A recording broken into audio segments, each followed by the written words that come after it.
My name is Gabriel Lopez. I'm in the BSN program at the Dallas campus. The reason why I chose Galen was it's a much smaller facility as opposed to large universities. It feels like a home environment, like a family. All of our professors know us by name. I came from a larger university and there was like maybe around 200 people in my cohort as opposed to maybe 40. So I know everyone, the professors know us.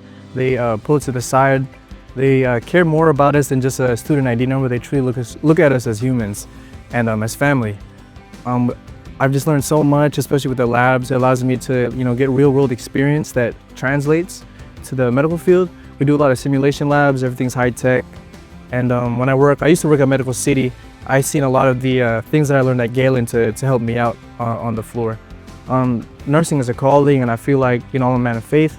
And I feel like that Galen has allowed me to pursue that calling. My favorite verse is Isaiah 6:8. It says, "And I heard the Lord say, whom shall I send? And I said, send me." And I feel like Galen allows me to do that.